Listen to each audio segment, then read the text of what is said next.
Le savais-tu? L'affaire Xavier Dupont de Ligonnès est considérée comme l'un des plus grands mystères criminels français. En avril 2011, un événement terrifiant choque la France. Sous la terrasse d'une maison à Nantes, les corps de la femme de Xavier Dupont de Ligonnès et de leurs 4 enfants sont retrouvés enterrés. Les victimes auraient été tuées plusieurs jours auparavant. Très vite, les enquêteurs découvrent que Xavier semblait préparer quelque chose depuis longtemps. Avant la disparition de sa famille, il aurait vidé certains comptes bancaires, acheté du matériel étrange et envoyé plusieurs lettres à ses proches. Mais ce qui intrigue encore plus les policiers, c'est le contenu de certains messages. Dans l'un d'eux, Xavier affirme travailler secrètement pour les États-Unis et devoir disparaître avec sa famille dans le cadre d'une mission protégée. Les enquêteurs pensent rapidement que cette histoire était inventée. Puis les caméras de surveillance retracent ses derniers déplacements.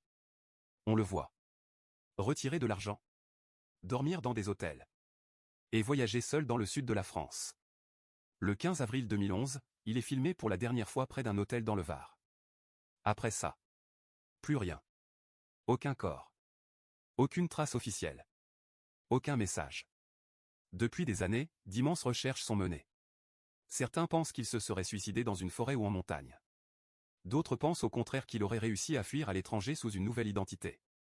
Et le plus fou, c'est que des signalements continuent encore aujourd'hui dans plusieurs pays. En 2019, un homme arrêté en Écosse est même pris pour Xavier Dupont de Ligonnès. Mais après vérification ADN, ce n'était pas lui. Encore aujourd'hui, personne ne sait officiellement ce qu'est devenu Xavier Dupont de Ligonnès.